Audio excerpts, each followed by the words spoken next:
Before we get too deep in the Tesla woods, I just want to say Tesla stock soared high on Friday, higher than my expectations, much higher. Do I regret closing those 185 call options? You betcha.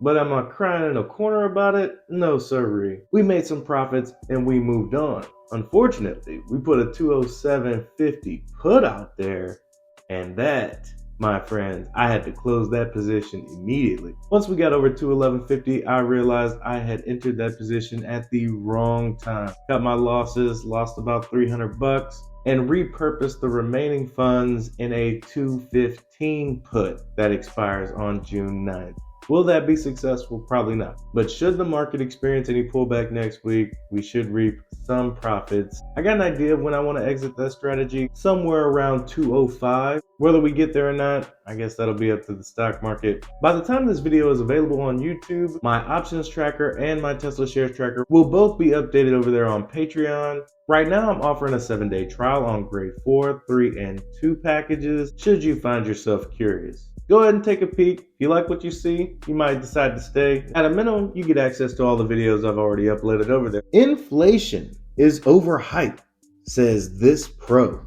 4 things that really matter for investors, Barron's.com. It could take years for fully self-driving cars to become a reality, but aspects of the technology are being adopted now, and they will make driving a safer and better experience for everyone, says David Gurrow, Portfolio Manager and Chief Investment Officer for T. Rowe Price Investment Management.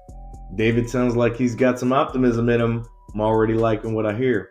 Adoption of the technology will have important ramifications for investors, he says. Over the next 10 years, as more consumers buy cars that incorporate these technologies that reduce accidents, that's bad for auto insurers. Maybe lawyers too.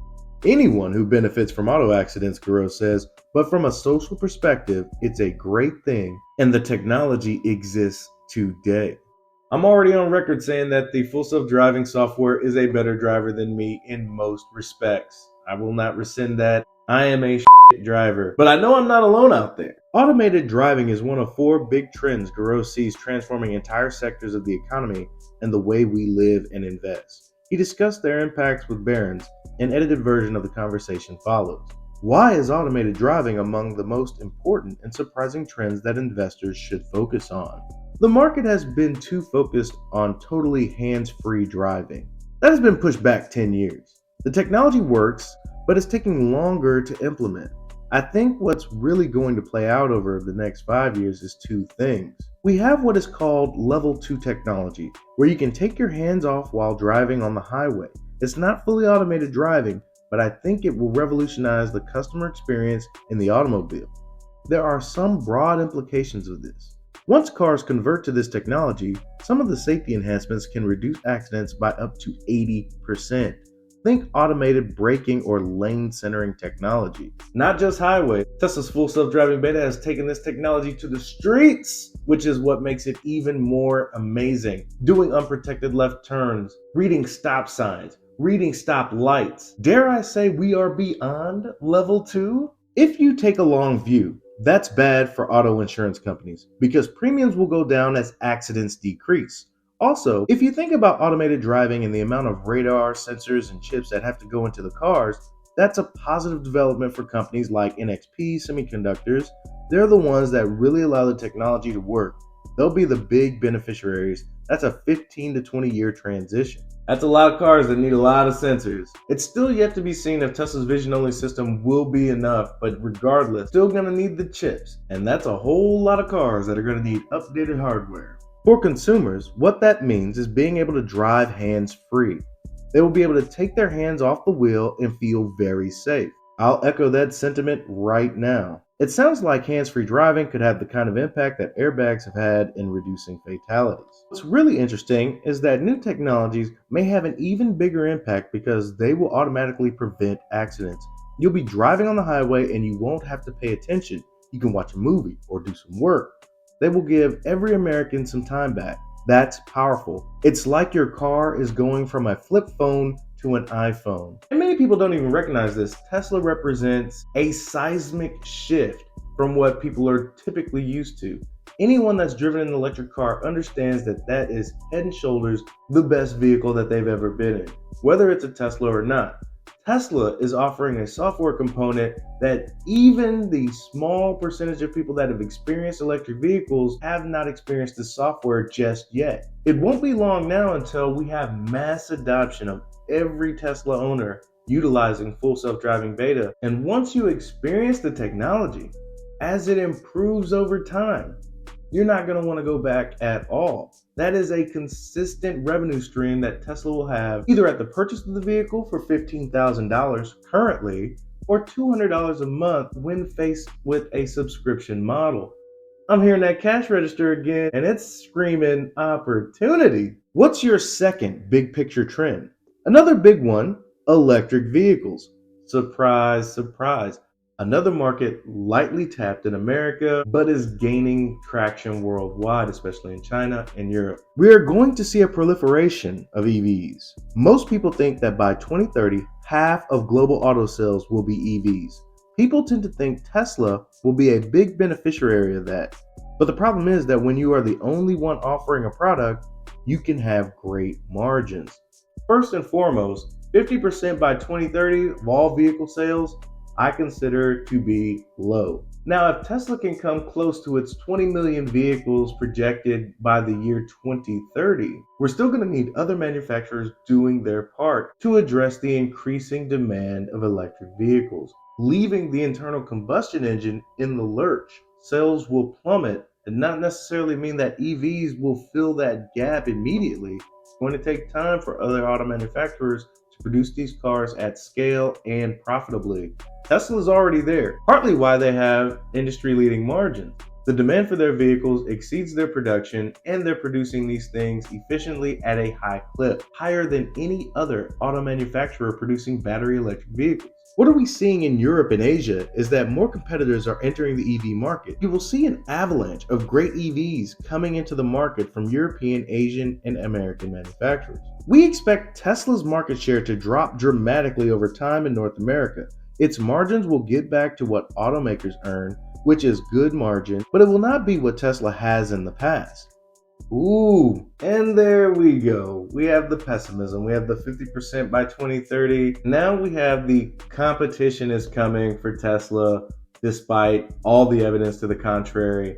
Sure, there will be other manufacturers in play, but they will not hamper any of the margins that Tesla has. Not only is Tesla producing the best electric vehicle on the planet, they are producing it the most efficiently. The average cost for Tesla to produce a vehicle is dramatically lower than anybody in the industry.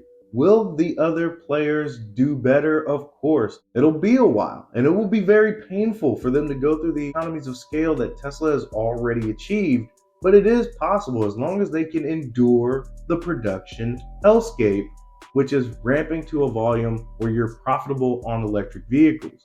Not going to be easy. And in the interim, Tesla is going to produce their 4th gen vehicle for half the cost of what it costs to produce the Model 3 and the Model Y. Now, if we're trying to balance both sides of this equation, solving for X, Model X that is rather easy. While other auto manufacturers struggle to get to volume production to meet the growing demand that is seen worldwide, accelerated by the absolute perfection, accelerated by the electric vehicles currently on the market, beautiful prototypes, and just the ranting and raving of Tesla fanboys and fangirls worldwide, Tesla will continue to drive down the cost to make their vehicles at every turn while aiming for mid 20% margins. Sometimes it'll be 20, sometimes it'll be 30. And as demand increases, there will be times where demand will exceed Tesla's production. Despite them ramping production on 3 continents,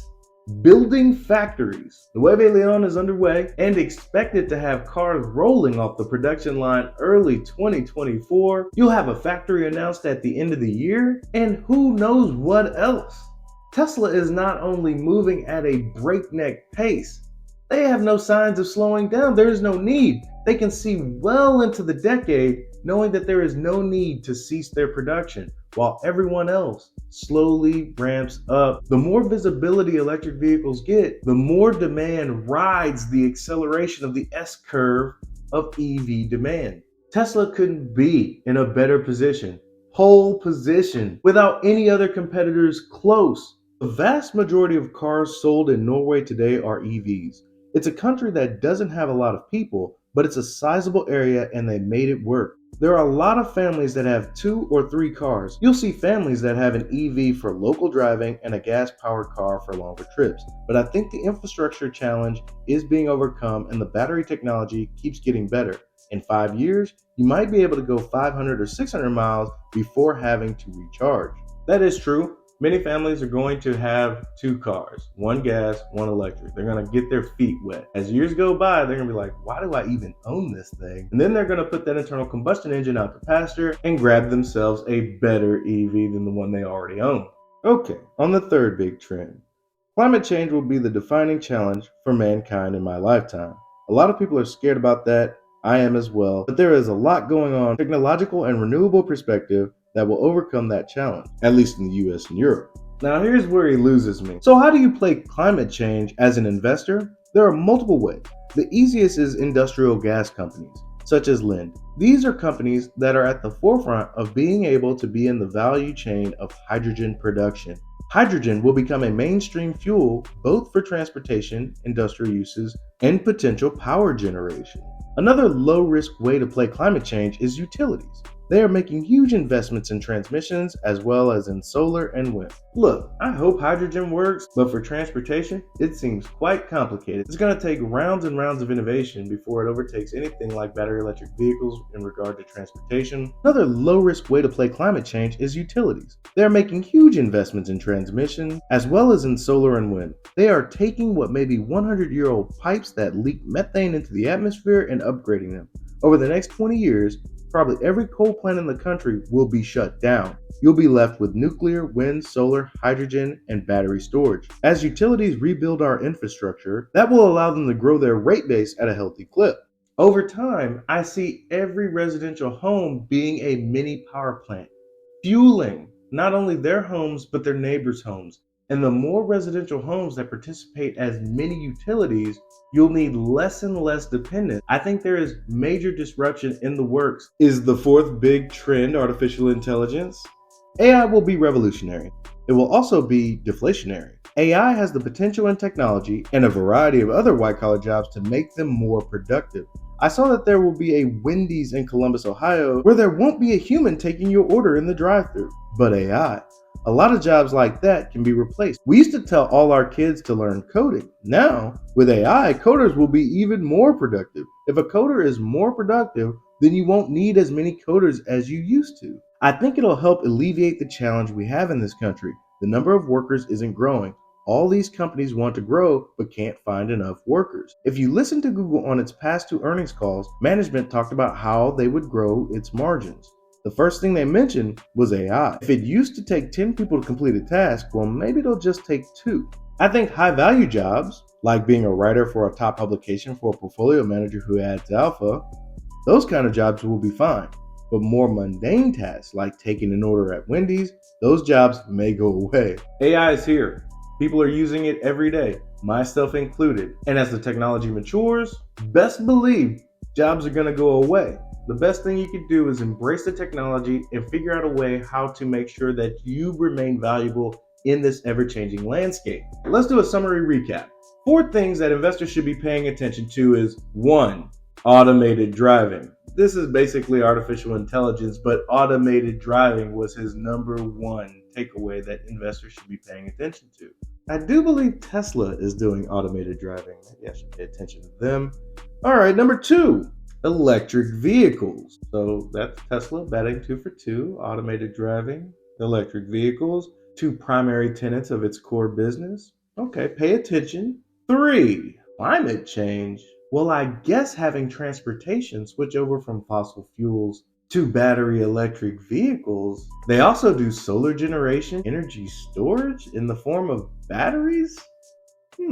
And the last one, artificial intelligence, basically coming full circle to autonomous driving. Tesla bats 4 for 4 on the things that David Gros feels that investors should be paying the most attention to. Sure, you might be able to argue about the climate change part. Maybe you don't believe the energy division has the legs to extend and compete in that market. I would strongly disagree.